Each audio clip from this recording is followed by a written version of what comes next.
So before I get started, how many here are familiar with the Windows Azure SQL database, what used to be called SQL Azure? A couple of you? How many of you are using Azure today? A couple of you? So let me ask this. This is going to assume that you have knowledge of Windows Azure SQL database, okay? So would it help if we spent a few minutes kind of, for those that aren't familiar with it, would it help to kind of just spend about 5 minutes doing a quick intro to what it is? Would that help? Okay, good. All right, because this is going to assume that you know that. And then, yeah, so that'll help. Okay, so my name is Scott Klein. I'm a technical evangelist for Microsoft out of Redmond. There's my Twitter handle. Make sure I spelled that right. So we're going to talk about Windows Azure SQL database and how to get your database from on-prem to Windows Azure SQL database and the different methodologies and technologies and tools to get there. What do you need to do to prepare your database on-premise for that? All the tips and tricks, things like that. So the agenda we're going to follow, and I guess we're going to modify this just a little bit. We're going to talk about, who's SQL people in here? Most of you? Okay, good. So we will talk about, this is going to be primarily SQL Server, Windows Azure SQL Database based, right? So it's going to assume you have knowledge of SQL Server data tools. It's not a requirement, but it'll help. And so we will spend a few minutes just talking about what Windows Azure SQL Database is, and then we'll get into the DAC framework, DACFX, the import-export service. We'll get into the SQL Server data tools. We'll then get into some other kind of third-party and other Microsoft-supported tools to migrate, and then some of best practices and things like that. Okay, so with that, let me jump out then and just spend about 5 minutes with just kind of overview of what Windows Azure SQL Database is. All right, and I'm going to assume then we all know what the Windows Azure platform is, right? Windows Azure, Microsoft's cloud-based solution, hosts websites, virtual machines, things like that. So let me jump out then and spend a few minutes just talking about Windows Azure SQL Database. Make sure you can see that. Apparently we're having technical difficulties again. Come on. Nope, not that one.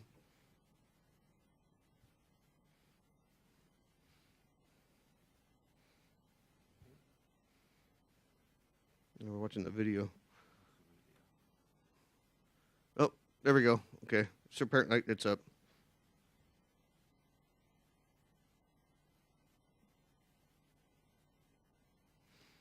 Okay, cool. All right, so what we're going to do is, for you SQL Server people, Windows Azure SQL Database really is Microsoft's SQL Server solution hosted in the cloud, right? So it is SQL Server.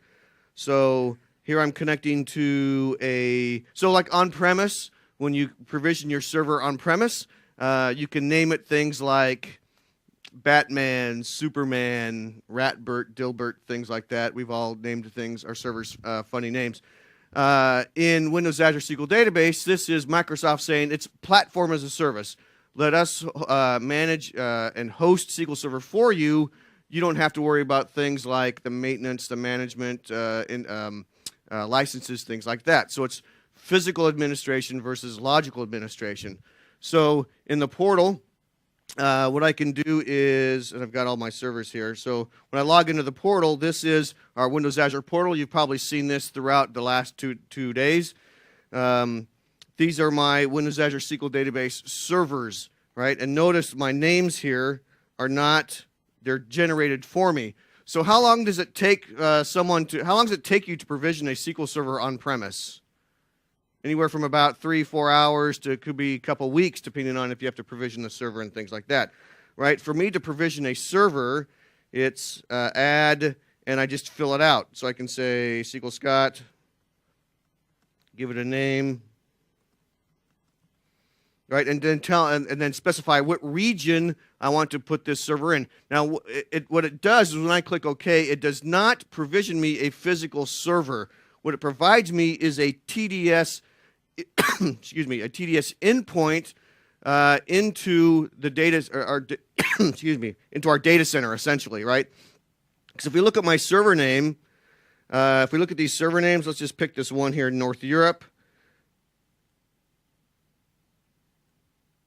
Right, we can see that my server name is actually, let me highlight that. That's my server name.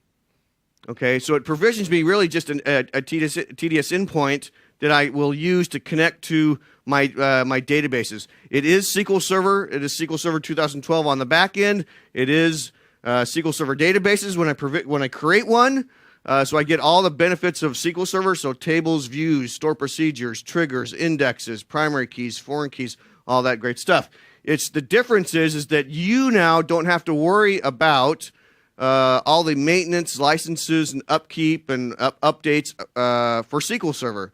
Let us do that. No license costs. Let us do that. And really, the license costs are sort of built into the cost of the database. But really, let us worry about all the physical administration, and you get to do what you love, which is code, right? T-SQL, create databases, do all that great stuff, right? So if we look at this, I've logged into this server that I provisioned in North Central. I think the data center is here, I think actually in Amsterdam or the Netherlands. And I've got this database, and I'm connecting to this TDS endpoint. And the great thing about Windows Azure SQL Database is that it automatically provides the high availability and disaster recovery for you. For example, pop quiz. When I create a database in Windows Azure SQL Database, how many databases do I really get? Right, he's right. 3. You get 3 databases, 1 primary and 2 replica, right? And you're always connected to that primary. And if any one of those ever goes down, it takes that offline, spins up another copy, and then synchronizes that one. Those 3 are always in sync, right? So, and that's free for the cost of that of the one database that you pay for, but you get 3 copies, right?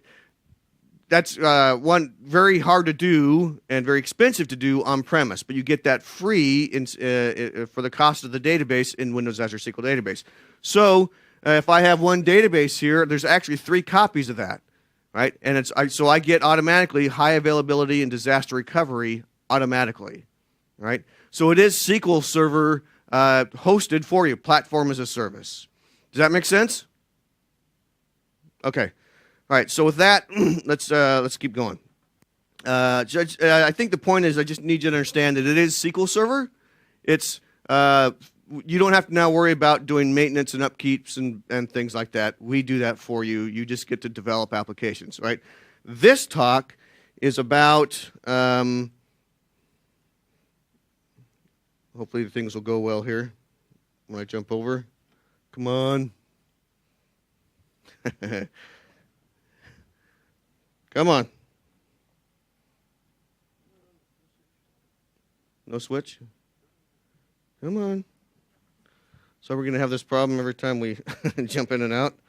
Did you switch the first time? The first time I did, I was told. No.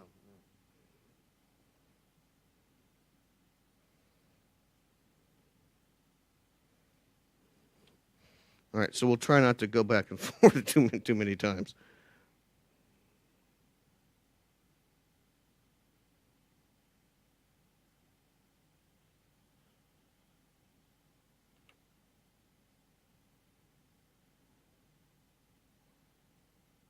Come on.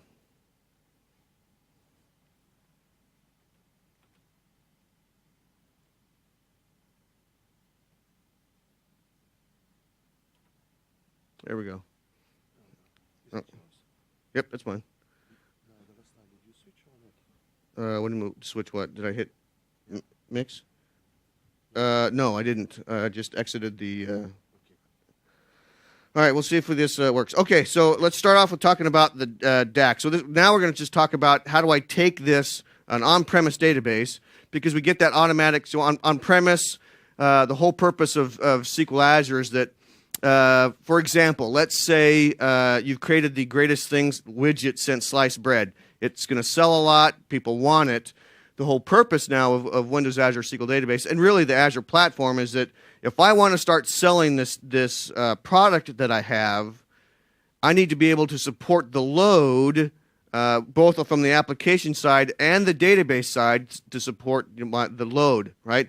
So on premise, what that means is that I have to go buy a bunch of servers, both web servers, application servers, and SQL servers, to support the load, right? So when Christmas is coming, or Valentine's Day, or Mother's Day, or things like that come, then you need to have all these servers to support the load, right? When those holidays and things like that are over, and there's not that much demand for your product, you still have all these servers that are being highly underutilized, okay? So the whole purpose about the Azure platform is that I can scale up and scale down on demand quickly and easily, and that includes the database as well, right? And if you've gone to some of the Azure sessions, you've probably heard about this as well, right? So I don't want to have to worry about all this, paying for all this underutilized hardware. Let me just pay for what I use, right? So this is Azure. So what now we're going to talk about is, how do I take my database? I want to use the benefits of the Azure platform. How do I take my database now and migrate that to Windows Azure SQL Database, right? So what we're going to talk about is the DAC framework, the import-export service, which is hosted in Windows Azure, SQL Server Data Tools. So let's start with the DAC FX and the import-export service. So who's familiar with the DAC framework, DAC packs in SQL Server? Anybody familiar with those? All right, I'll show you those. All right, so let's start with the DAC framework. So let's make sure we're all on the same page as far as some of the terminology, right? When I say DAC, that's the data tier application. This is comes with SQL Server. When you install SQL Server, you get that, right? The DAC FX is the DAC framework. These are the set of client-side utilities and APIs that allow you to work programmatically with the data tier application, right? And we're going to spend some time demos doing a lot of that. DAC packs have been around for, I think, SQL Server 2005, at least 2008. I think it goes back to 2005. DAC packs, they're little units of deployment. Think of them as little MSIs, right? They're just little units of deployment, but all they contain is schema. What it allows me to do is create a DAC pack. I can take that DAC pack and deploy that to other servers, right? Like a little MSI, like a little installation, okay? But it only includes the schema. When with SQL Server 2012, they introduced the backpack, which is an awesome name, the backpack, which is that same artifact, but includes your data as well, right? The great thing about these DAC packs and backpacks, when you do a backup in SQL Server, you get this .back file. Can you crack that open and look at the contents? No. But with a DAC pack and backpack, you can. You can open those because it's just XML and JSON and things like that. You can actually open those and see what's in there. And with a backpack, it actually includes the data, which makes it awesome for migration and deployment and things like that. Okay? So let's start with the DAC framework. These are just a set of client-side utilities automatically installed when you install SQL Server 2012. There is no need to install additional client libraries or MSIs unless you are running earlier versions of SQL Server. Okay? And that's not necessarily true either, because the DAC client libraries have been around since 2005. They get installed. But if you want to use the DAC client library and these backpacks with the import-export service, which we'll get to, then you need to install SQL Server 2012. Okay, it's just wizard-driven, so I'm going to walk through a bunch of demos to show you how easy it is to use these. And really, the whole purpose is just to simplify your deployment and migration process. Right? If I want to take a database, instead of doing a .back file, let me create a DAC pack or a backpack, and I can push those to more than one server at any time. All right. The import-export service. Import-export service, this is a Windows Azure hosted service. It allows me to migrate and move databases into and out of Windows Azure SQL Database using blob storage. Anybody familiar with the blob storage, go to the, I think, Nick Harris's intro to Windows Azure yesterday. We talked about blob storage a little bit, right? Basically, it allows us to, it's a hosted service, allows us from the portal to do this, or one of the demos we'll see is we can actually do this programmatically to hit those servers. It's just an endpoint that we can reference, or just do these right from the portal, okay? But really, the whole purpose is to allow me to easily move databases or copy databases into and out of Windows Azure SQL Database, right? And so it's a great part of the migration process. It allows me, I can do from Windows Azure SQL Database to another Windows Azure SQL Database, or from on-premise to SQL Database, or vice versa, right? So a great part of the migration story. And it does use backpacks, right? So let's look at the architecture really quick, and then just a few more slides, and we'll get into some demos. So there's really nothing that you need to install, because everything's hosted for you, unless you need to install some of the client libraries, right? So in Windows Azure, if you have a Windows Azure account and subscription, you automatically get what you need is the blob storage. You need a storage account, a SQL database, and then the DAC import-export service. But there's nothing there. I'll show you. It's already there for you. You don't have to install anything. It's automatically there, right? From on-premise standpoint, all you need is the SQL Server 2005 or later to get the DAC client libraries. But if you have SQL Server 2012, everything's ready to go if you want to interact with the import-export service. Okay, and this should be a little clear in a little. If it's not already, it'll be clear in a few minutes. Right? The DAC-FX, the client-side libraries, these are automatically installed. And then just the client-side tools, SQL Server Management Studio or SQL Server Data Tools. We'll get into SQL Server Data Tools in a minute. Now, if you want to, anybody who's running SQL Server 2012? Anybody? Okay, perfect. If you don't have SQL Server 2012 and you want the latest, you don't have to install the full engine. You can actually download just the client-side utilities for SQL Server 2012, and you'll get the latest client-side libraries automatically, right? And the SQL Server Management Studio is backward compatible to work with previous versions of SQL Server, okay? Okay, and just a couple more slides, and we'll get into some demos. So the whole purpose of the service benefits is with the import-export service we're talking about here, automated service endpoint, they're automatically there. You don't have to deploy anything. It's automatically, these services are exposed through the portal. I'll show you that in a minute. It uses a lot of the functionality under the covers uses BCP and things like that. So it is very performant, high performance for importing and exporting databases. Has anybody ever tried to build in or code connection resiliency into an application? Anybody try to do that? Nobody? Good, because it's really hard to do, right? But you get this automatically in the service. So if your connection drops or it's having problems reconnecting, it'll just automatically try to reconnect by itself, right? What's even better is this selective export. I can get very granular and say, I don't want to export the entire database. Let me just export these tables or these columns from these tables. It's very selective export and import, right? And then progressive status reporting, and we'll see some demos of that, right? Progressive status reporting means it'll give you not just, okay, now I'm processing this table or this table, very detailed progress reporting. And just some limitations, requirements, sorry. We saw this a little bit, so on-premise, SQL Server 2012, all the requirements are already installed, and then it does work with 2008 R2 and earlier. If you want to work with the import-export service, meaning if you want to create a backpack that you can then use with the import-export service, you must have the latest client-side utilities. So if you don't want to, if you do not want to install SQL Server 2012 Management Studio, then you need to download the latest Data Tree Application Framework, Script DOM, and System CLR types.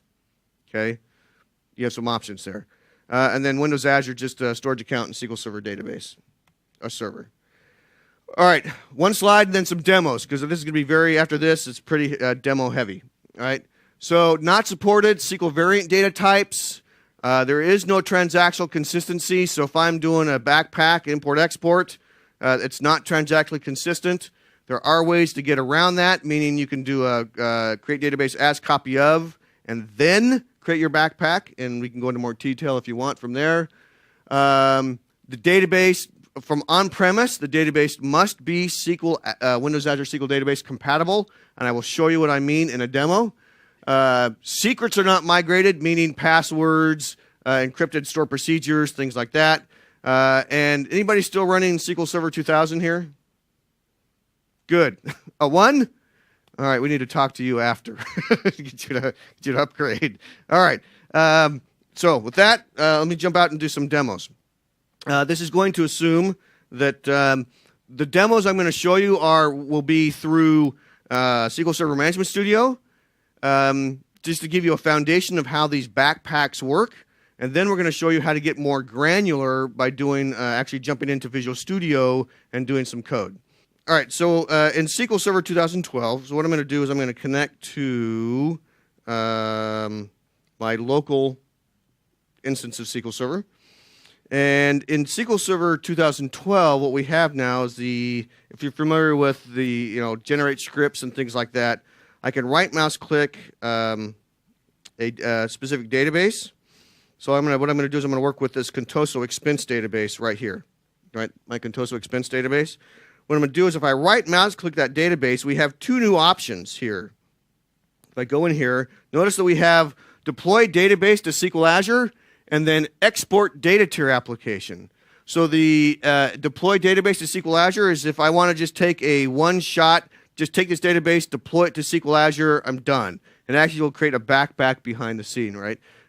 Temporary storage. What I want to do here is show you in this example, I'm going to say export data tier application. And notice here if I click on this, I have, it does create, see, a .backpack, right? So I do get the backpack, so it will do schema and data. But notice I have two options here. I can save it to a local disk, meaning I can create that backpack and save it locally, or I can take that same backpack and shove it into my Windows Azure blob storage, right? I'd want to do that if my database was fairly large, so I didn't have to send this database, this backpack over the wire a bunch of times. But since it's fairly, the database I'm going to do is fairly small. What I'm going to do is, so I can do this, what I'm going to do is say browse. I'm just going to store this locally. I'm going to walk through a couple examples. I'm going to call this contoso.backpack. So notice I get the contoso.backpack package. Click next, and really at that point you can see it's starting to extract a schema, create an export plan, and it's not a very large database, but within just a matter of about 10 or 15 seconds. Notice, but what I want to highlight here is just, it's already done about 5 to 10 seconds, but really the output I get is, hey, I'm just processing this table, I'm processing that table. It really doesn't tell me, how far along I'm getting, things like that, right? What I'm going to do again is I'm actually going to do this. I'm going to go into my account, and I'm going to actually bring that into, take that same database. Let me go into my storage account. I want to grab my do I have a North Europe? Let me just create a North Europe one. Yep, let me create a North Europe one. So click create. I'm going to create this in, where's North Europe? North Europe. Call this Scott Klein North Europe. Okay. Oh, yep, okay. Right. While it's doing that, let me show you the import. So the import's just as easy. Right mouse click on databases. I'm going to just do this locally just as an example. So I'm going to say import data tier application. Next, I'm going to import from my local disk, contoso.backpack. On this step of the page, this is the, what did I do? Wrong one.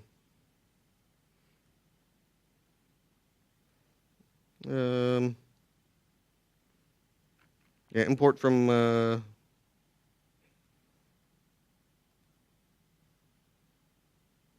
Oh, no, sorry. My bad. So I'm going to take this right into Windows Azure SQL Database. So I'm going to say import data tier, right? And the reason I want to point this out is because from the backpack, sorry, and click next. This is the important piece right here, right? It says, the cool thing with this is that you don't have to pre-create the database. It'll create the database for you automatically, right? So it'll create a database. It'll actually, there's the name. You can change the name if you want to. It takes that name from the name of the backpack. The important piece here is these two bottom settings, right? Addition and maximum database size. In Windows Azure SQL Database, we're going to kind of back up here. In Windows Azure SQL Database, there's two editions. There is Web Edition and Business Edition. So in Web Edition and Business Edition, if I select Web, I get 1 and 5 gigabyte database sizes. If I select Business, I get 10 to 150 gigabyte database sizes. We can talk more about that later if you want. The reason I bring this up is because it doesn't this wizard does not automatically look at your backpack and say, hey, I need to create a database of this size.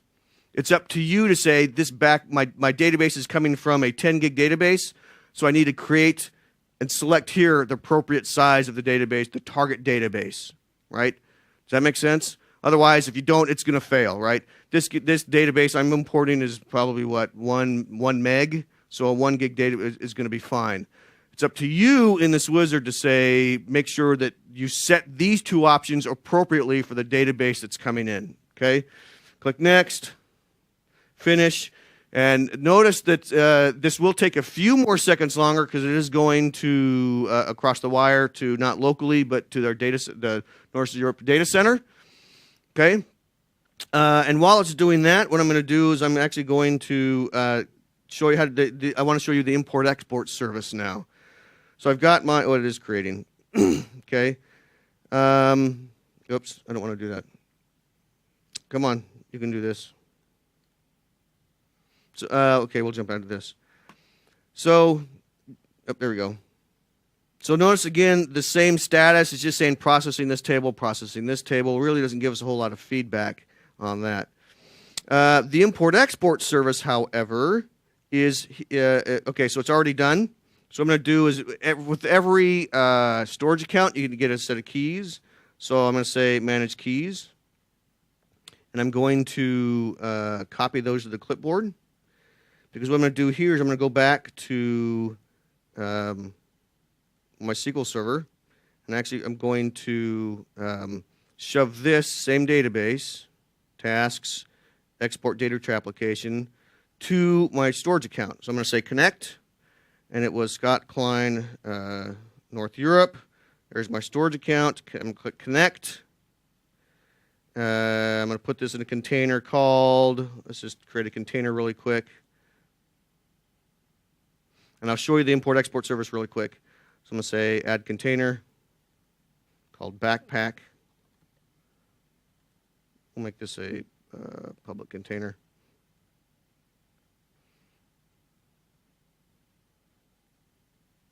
All right, so now I can go back here. I'm going to put this in backpack.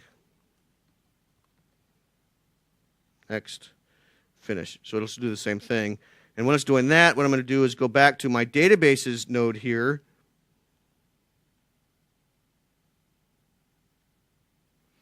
So I'll go to my databases, and notice here I have these two buttons over here, my import and export. These are the import-export service. These are the services are automatically hosted in Windows Azure in every data center. These two buttons are referencing those services. So once this is done, which should be done already, okay, so I now should be able to go over to my storage account in North Europe, go into containers, go into backpack. There's my there's the backpack that we just exported. So now I can go back into here. Oh, I'm going to jump back into my portal, go to databases. I'm going to say import, and I'm going to import North Europe.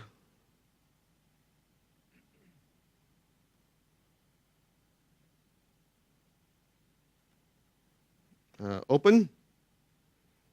And I'm going to import that to, I'm going to call this just Contoso 5 and choose a server. I'm going to do this in the same database, password.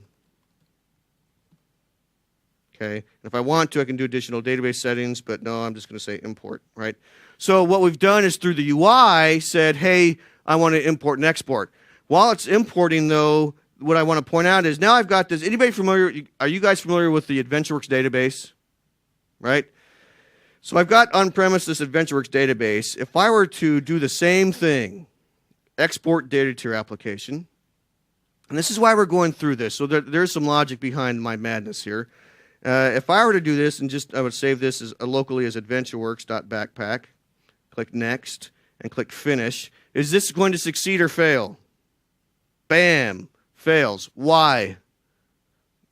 Well, if we look at this, look at the error list. Additional, oh, you know what? That's a different error message. Let's try that again. Totally different error message. Let's try that one more time.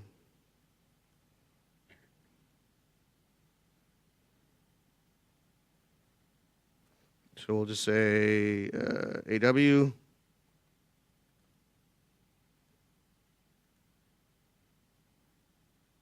That's interesting. I'm getting a completely different error here. The device is not ready. Really? Okay. You know what? All right, but what, the issue we would get into, and I don't know why we're getting this error, but the issue we would get is that there are certain properties of the AdventureWorks database that are not supported in SQL Azure, like extended properties, like XML schema collections, like encrypted stored procs and things like that. So if we were to do this, I don't know why I'm not quite sure why we're getting this, but so you can see that database is already imported. But if we were to try to export this, we'd get this, this list of errors here that's probably thousands of errors because the AdventureWorks database has extended properties on every table and column. So if you think of the number of tables and columns, there's a lot, right? So the issue is, well, how do I take this database and make it Windows Azure SQL database ready? And that's where the strength of this presentation is, right? All right, so what I'm going to do here is I'm going to jump out to Visual Studio and show you how we can use those client-side libraries to get much more feedback and granularity and control over our import and export process, okay? So what I'm going to do is I've got Visual Studio. I'm going to create a new project. And what I'm going to do is I'm going to just create a console application. We'll call this console application 3. It doesn't matter what we call it. Okay, and if I want access to the same client-side libraries, the DAC framework, I just need to add one reference here, and the reference is I've probably got it under recent. Nope, let's browse. Oh, there we go. This one, Microsoft SQL Server .dac. Can you guys see that one? That's the one we just need to reference. So all we need to do is say that, and that adds. And that's all we need to add if we want. And really, to do this programmatically is so simple. I'm going to actually walk you through that. So what I'm going to do here is I'm just going to say using Microsoft.SQLServer.dac, right? And then I'm ready to go. So what I'm going to do is I'm going to say DAC services service. And then I'm going to add a code snippet here. In my code snippets, I'm going to add console.writeLine. So what I'm going to do here is I'm simply going to say, I'm going to prompt me when I run this. I want to prompt me for the connection string, the source database name, the target database name, and then where I want it to create the backpack file, right? And then now I'm going to just write a few lines of code, right? So I'm going to say most of this is in code snippets, but I'm going to write a few lines of code so you can see how easy it is. So service equals new data service, and I'm simply going to pass this target connection string. So there's one line of code. And what I want to do is get feedback on how long it takes this import and export to go, because that's some of the feedback we didn't get right in through the UI. So I'm just going to say date time start time equals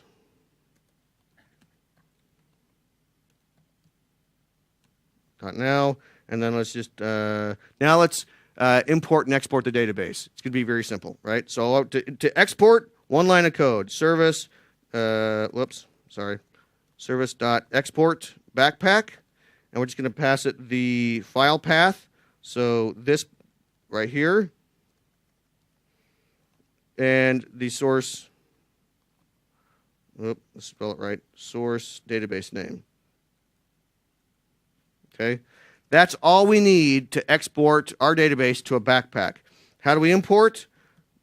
Same thing, using backpack equals backpackage.load, and we're going to load the same file path where we just exported it to. And while it's doing that, one line of code here. We're going to say service.import backpack, file path, target database name. That's it. Okay. Two to four lines of code, really, to do the same thing that wizard did, right? And then what we're going to do here is, oops, what did I miss here? There we go. And then what I'm going to do is I'm going to add one line of code, Control X, just to say calc time. How long it took us. What am I missing here?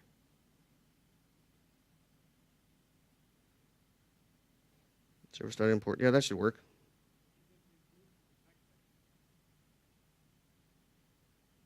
Oh, you're right. I got the wrong thing. Thank you.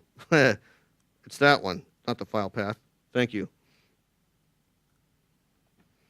Yep. Okay. So now what I'm going to do is I'm going to go over here and grab my connection string here. I don't want to type all that in. All right. So if we run this now, this is just going to do it locally. So I'm going to edit paste here. Okay.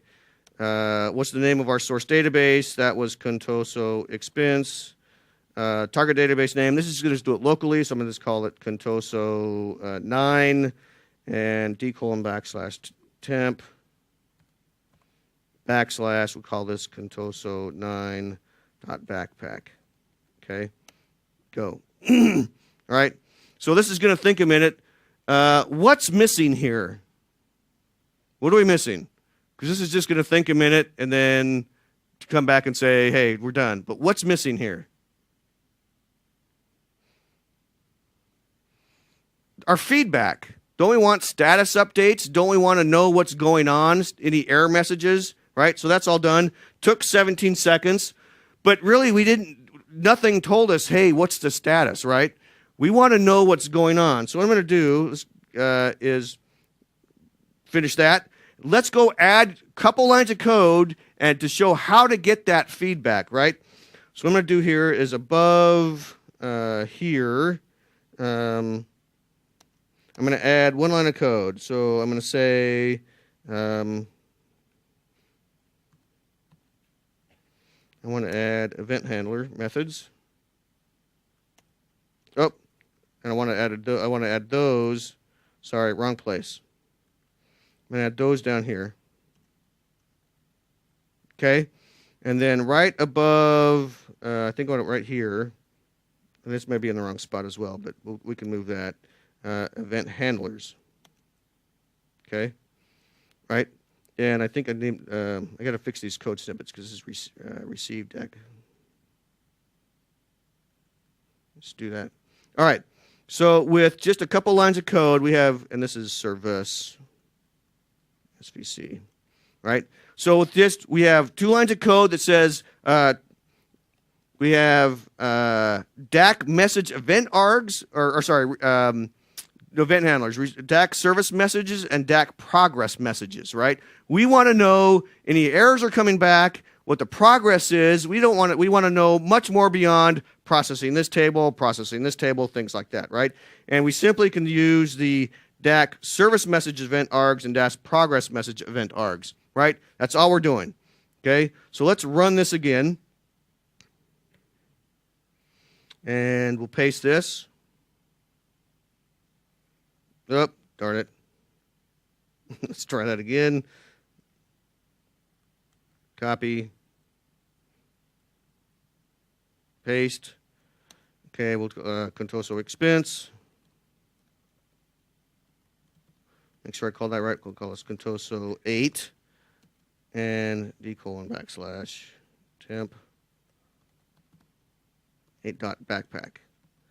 Now, watch the amount of message and information I get back if I typed everything right.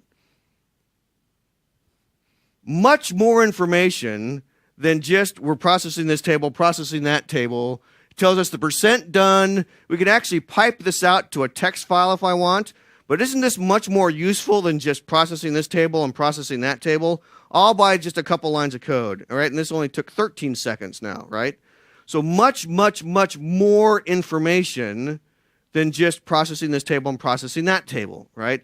And just with a couple lines of code and all through the DAC client libraries, right? Isn't that much easier, right? All right, so how much time do I have left? Half hour. All right, so that's demo 1, or demo 2, actually. So let me jump out now. And so this is just using the DAC client libraries. One reference, and then you have access to everything. And we can actually use these same DAC client libraries like we saw in the first demo where we saw deploy to SQL Azure. We can actually use these same client libraries to do that same thing, deploy to SQL Azure, right? But we're not going to do that here. So just a few lines of code. And now with this functionality, we get much more granular control over to how and when we can deploy our databases, or we can actually use this now to even back up our databases, because this was a local connection string, right? In this example, if I still have that, right? That was a local connection string. But what it is, I can actually use this with a Windows Azure SQL database connection string. So I can actually use this code to actually do backups from my database, Windows Azure SQL database, if I want to, right? So very nice, much more granular control. Now, we talked about this import and export service. Okay, this is, I want to take a database, and we saw that. I can go in there and pull either import and export to and from a Windows Azure SQL database into and from blob storage, right? So how do I combine this code how do I use this with the import export service? So let's do another one here. I'm going to say Visual Studio.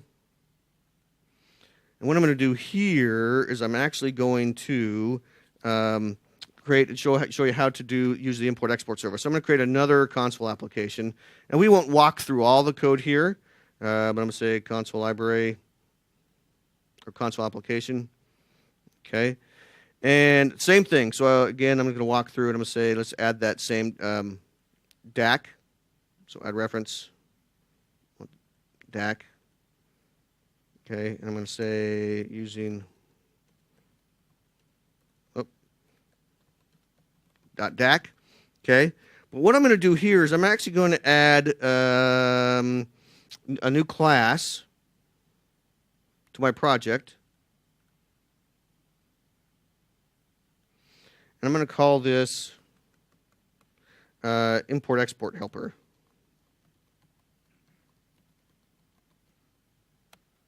Okay, and when I add this, I want to add the same thing here.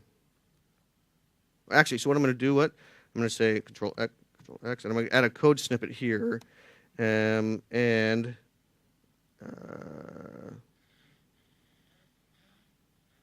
what I want to add here is import export helper. Okay. And what I'm going to do, so the thing I need to do here is, I said earlier that the import export service are services that are hosted in Windows Azure, and they're hosted in every single Windows Azure data center. So what I'm going to go over here, and I'm actually going to add a code snippet here called program start. Okay. And the reason I'm adding this is I want you to look at these. These are the endpoints of the import and export service. When I click the import and export buttons in the portal, it is calling these services. Same thing. What they've done is they've exposed those and made those available to us as well. So not only can I use the DAC client framework, DAC client libraries on-prem, I can use these same services to do the same thing through the portal. So now what I can do through code is do an end-to-end solution to say, let me import, export, or import, end-to-end through code, right? So what we need to do here is, I'm just going to say, let's grab the North Europe service. And all we need to do here is go over here and add a service reference.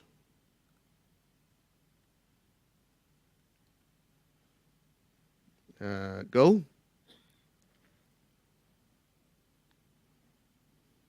And it found it. And what I'm going to do is I'm going to call this SQL Azure dot import export. Did I spell that right?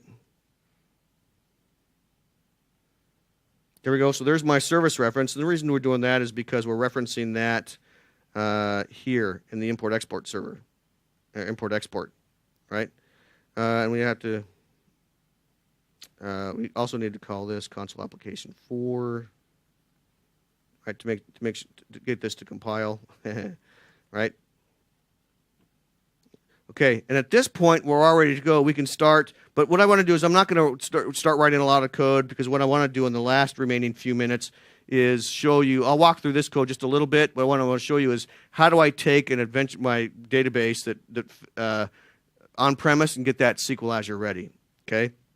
But let me just walk through this, because this is actually really simple. It's not that difficult, because what we're doing is there's two methods on here. There's do export, and there is do import. And all we're really doing is we're saying both of these. The code that we would put here is just call the do export, and that'll get back a URI of the blob storage, and then we would call do import, pass that URI, and it would just import out of blob storage, right? So let's just walk through. Let's look at that really quick, okay? So if we look at do export, right, what we're going to do here is we're going to set these properties to my server name, what the storage account name, storage account key, the database name, username, and password. So we'd hard code those in this example, and then we've just called do import, do export, right? Let me just do a little bit of that, right? So I would say, well, let's just go back and look at this. So really what they're doing is they're just making, let's scroll up and look at do export, okay? We're saying we want to call this endpoint and call the export on that same endpoint, okay? So we're doing an export, and it's just an HTTP post. All we're doing is we're making a HTTP request, bam, to that service, right? And then we're passing into that service the information that we entered here, right? So the username, password, blob storage account, things like this, username and password. And then we're just saying, all right, make export. Call the export service. It'll export that to the blob account that we specified, and it does the same thing. So it calls the same information to get the same status and error messages back, but all we're doing is we're making a service request to say, export this database, and here's the information. That's it, okay? There is on the code on MSDN code page this exact example, right? If you want to look at these. All right. Now, if we have time, I'll actually go through and finish this. If we have time. But does this make sense? We okay? We good so far? Okay. All we're doing is we're calling the same service, because if we do the import, it's really the same thing. We're just calling the same URI, but we're saying now we want to call the import operation, passing it the same set of credentials. Done. All right. Okay, with that, I'm not going to flip over to the code, but I do want to talk about SQL Server data tools. Okay, and I'm not going to, just so we don't lose the video. Who's familiar with SQL Server data tools here? Anybody use those? One person? All right, a couple people. SQL Server data tools is a free utility that gets installed with Visual Studio, Visual Studio 2012. It is an add-on to Visual Studio 2010, right? And what it does, it gives you come on. Yep, that one. It's SQL Server Object Explorer. That is SQL Server Data Tools. The ability to work with SQL Server and all of SQL Server through a Visual Studio, through Visual Studio, right? So you get declarative model-based database development. It's integrated right into Visual Studio. It does have support for SQL Server and Windows Azure SQL Database. It does give you connected and offline testing if you want. It does change detection, all those great features. And it's right in Visual Studio. You can write queries, you can do modeling, all these great things in SQL Server Data Tools. Connected development, schema deployment, things like that. And there's some great features I'm going to show you in this demo. Okay? So what I want to show you is, and let's try this one more time. For some reason, this might mess up our... I don't know why it's going to crap at us.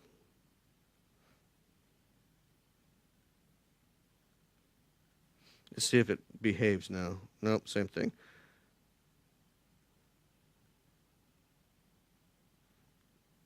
The device is not ready. So what we're going to do here, all right, let's try this. What I'm going to do is I'm going to create a whole new Visual Studio project. Yep. Create a brand new Visual Studio project. And what I'm going to do is I'm going to connect to, using SQL Server Data Tools, I'm going to connect to my local SQL server.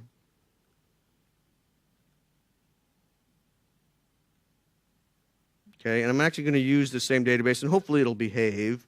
What I'm going to do is I'm going to create a new project off that database.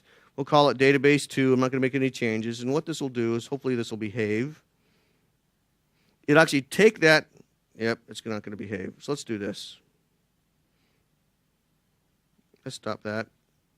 And bear with me a second because this was behaving yesterday. I'm actually going to delete this database.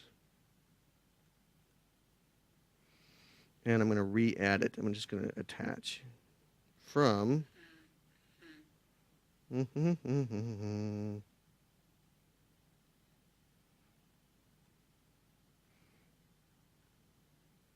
Where's my database? You know what? Okay, sorry. Bear with, this was behaving yesterday, so I'm going to go find. Can I do this?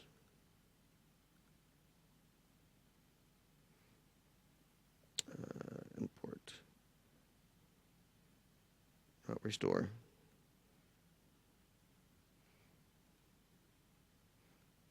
I think I saved this. All right. What I'm going to do? Crap. All right. Bear with me one second while I go re-download this database. I think I have this somewhere. This was behaving yesterday, so I apologize. Let me go back. I actually have that. We're gonna actually I have this here, so it was behaving yesterday. So I'm just going to take SQL Server 2012. This one.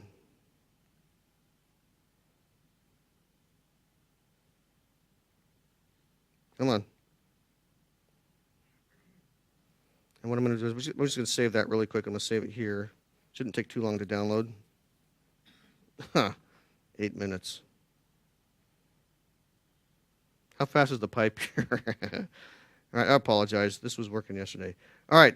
So what I'm going to do is let's try this with a different database. Maybe this will work. Let's do export data to application. Let's try this because maybe this one will fail. And we'll do this while this was downloading. Shouldn't take too long. All right, so we'll just call this Northwind.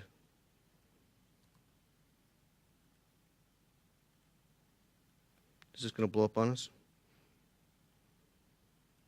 Really?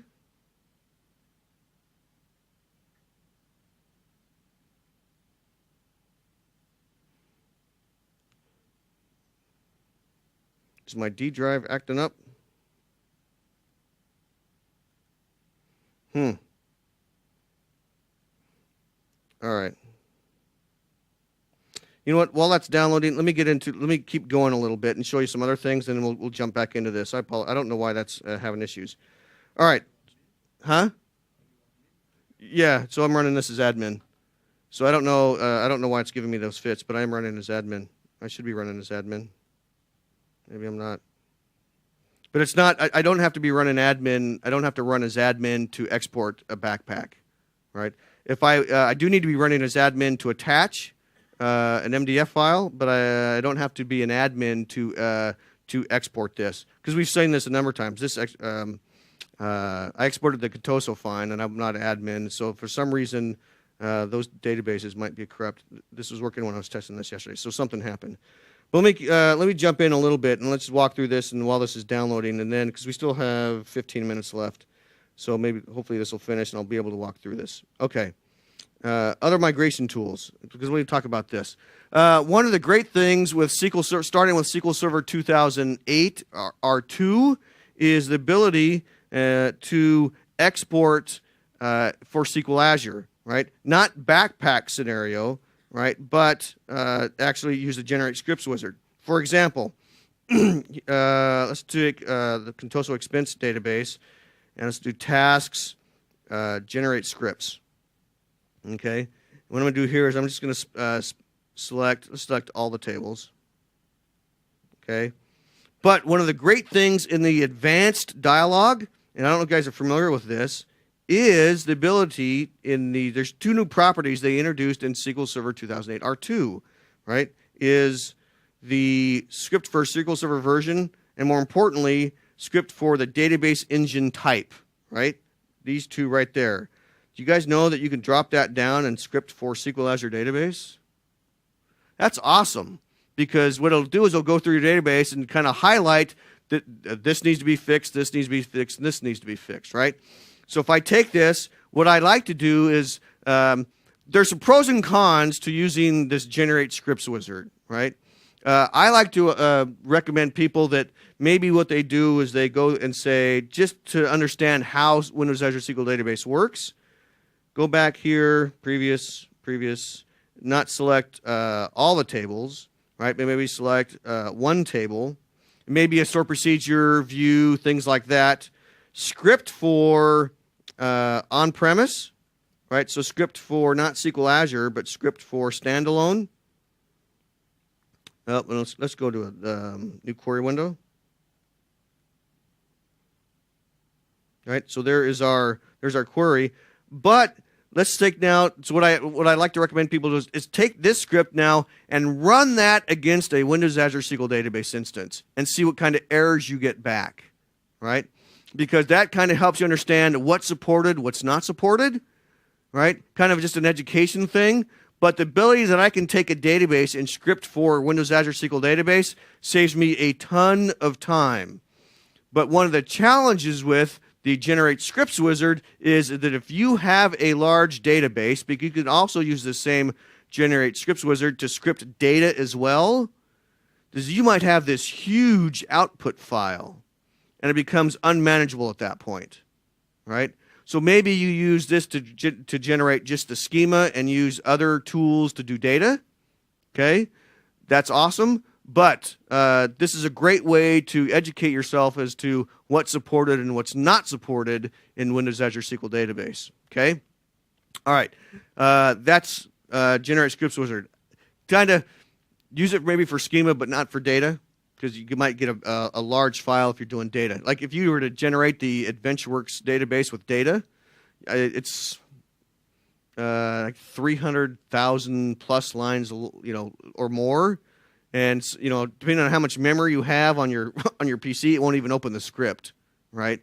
So I don't use it. I use this just for demo purposes. Generate Scripts, which is awesome, but maybe you just use that for schema. Okay, next, BCP. Who's familiar with BCP? BCP is awesome. The challenge with BCP in a migration is that it does not do schema. Right? Your database has to already exist in Windows Azure SQL Database. Okay?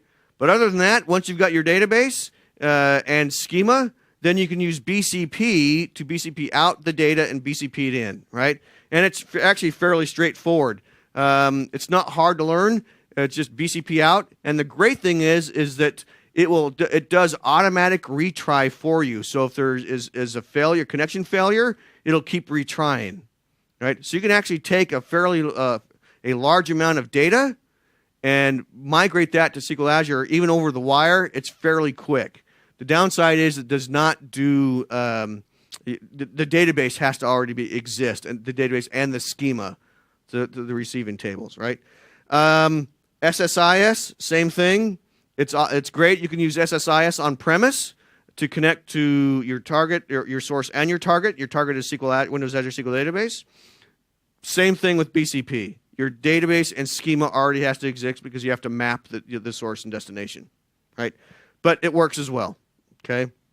The SQL Database Migration Wizard. Anybody familiar with that? This is a Codeplex project.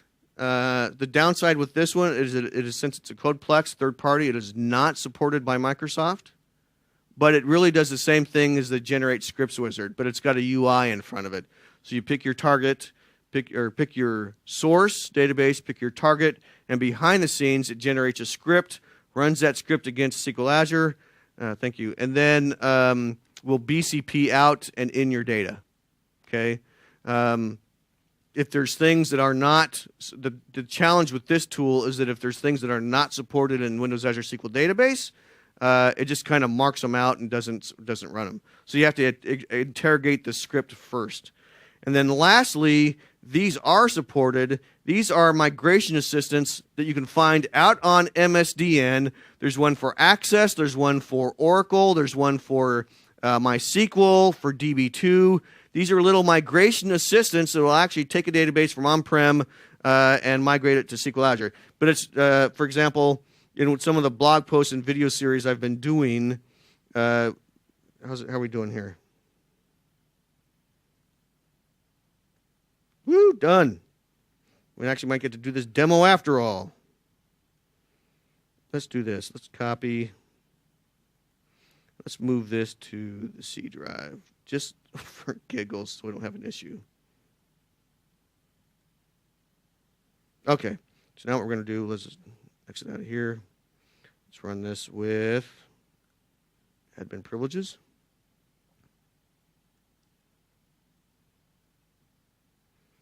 Connect locally. All right, come on, you can do this. Attach.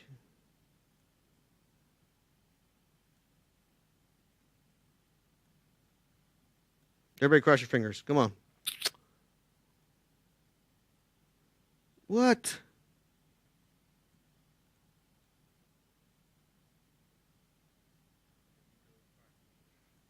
Oh, yeah, you're right. Thank you. There is no log file. Remove. Try this again. Thank you. Just have it. All right, let's try this again. And hopefully we'll have success. Next. Up. What did I select? Tasks. Export data to your application.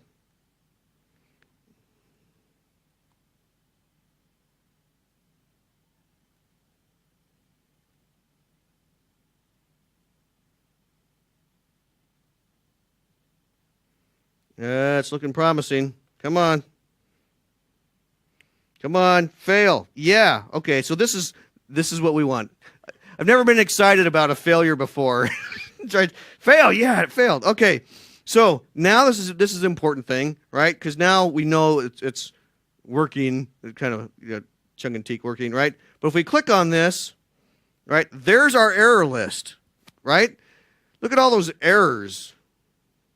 Bam, bam, bam, bam, bam. I've never counted these, but that's a lot of errors. And you're looking at this going, crap, how do I get this ready to move to Windows Azure SQL Database? Okay, so with this is the best demo, really, I think, because it really shows the power of SQL Server Data Tools. Because if you're looking at this list and going, if I have to fix all of those to get my database ready for Windows Azure SQL Database, that's not happening. I'll just stay on-prem, or I'll use like a SQL Server and a VM or something, right? But then you don't get all the wonderful benefits of the Azure platform. So let's go back and let's close all these and let's start a new project. No, Close that. Don't need that. All right, so let's start a new one. Administrator. Yep. So we've already connected to SQL Server Data Tools. We need to connect locally again. Okay. And so what we're going to do now is we're going to say same thing. Create new project, and this should work.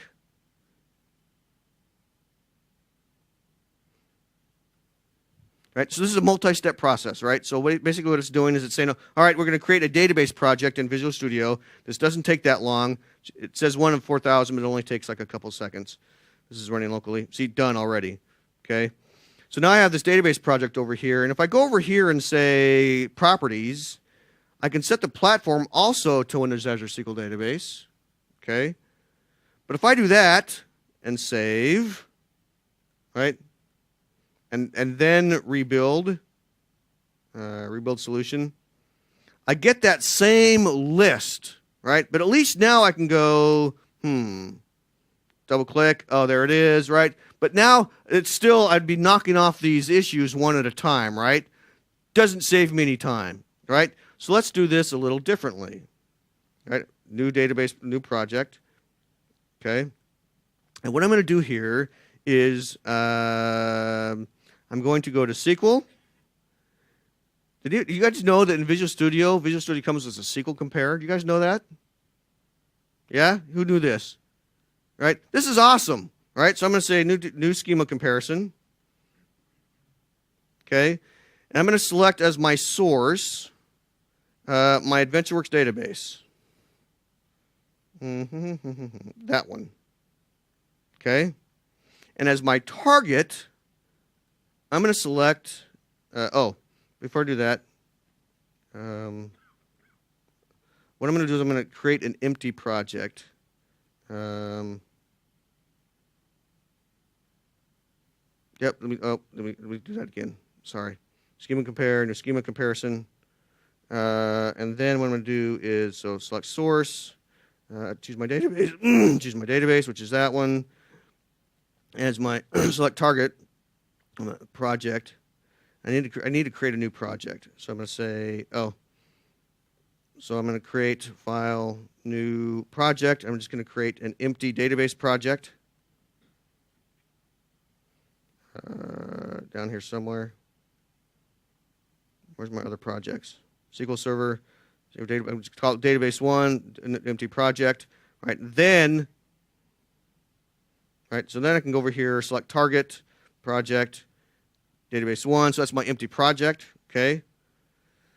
So now I have, I'm comparing the original AdventureWorks database to an empty project, right? And my project is going to be, I'm not going to change this project. I'm going to keep it, the source SQL Server, right? However, what I'm going to do now is I'm going to go into my options to object types. What I'm going to do now is how do I fix these issues? What I'm going to do now is I'm going to actually go through and I'm going to, let me scoot this over real quick. Because I can knock off the majority of these errors by going through and saying this, by unchecking some of these, right? So here's my list. Now you're looking at this list and going, what? Those aren't supported? I'll explain why these aren't supported. Because a lot of these, if you think about physical administration versus logical, these don't need to be supported by Windows Azure SQL Database. We can go further. So, right? So I'm going to unselect aggregates. Application roles, assemblies, keys, broker properties, certificates, contracts. How am I doing on time? 2 minutes? All right, we'll hurry. All right. Certificates, contracts, defaults, extended properties. That just knocked off about 3/4 of all our errors. That one checkbox. Okay? And then extended properties, file groups, file tables,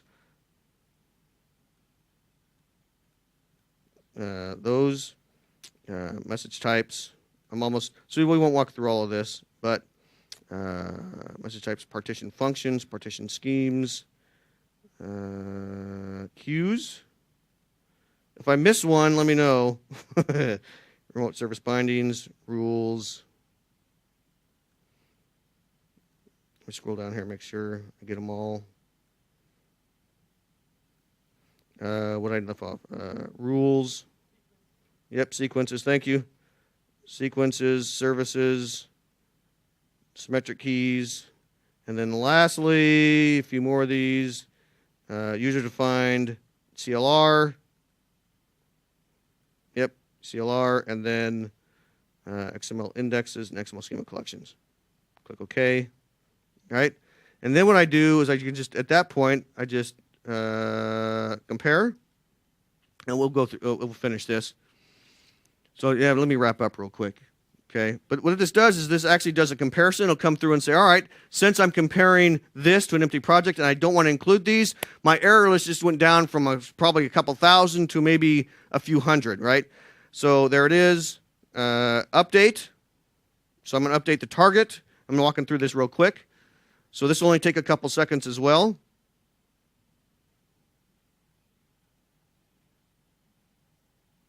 So target update complete. Okay, so there's that. So there's my target.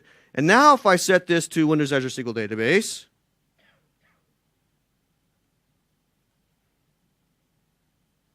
right, and save and compile, right, I'm still going to get a few errors. And let me show you. So for example, row good call. If I double click on that, I can go through here and say Control H. And I want to replace that with nothing. Let me do it this way. Edit, find and replace, find in files. This is row good call, entire solution. I want to replace that with nothing, entire solution, replace all. So that replaced 29 occurrences. So that just knocked off all of those. Now I can go through and say, okay, not for replication. So where's my not for replication? Same thing. Edit, find, and replace. Replace in files, replace that. So that found a bunch of them. And then lastly, where's my error list? XML schema collection. Right? So if I do, all I have to do now is remove these. So remove that one. Where's the next one?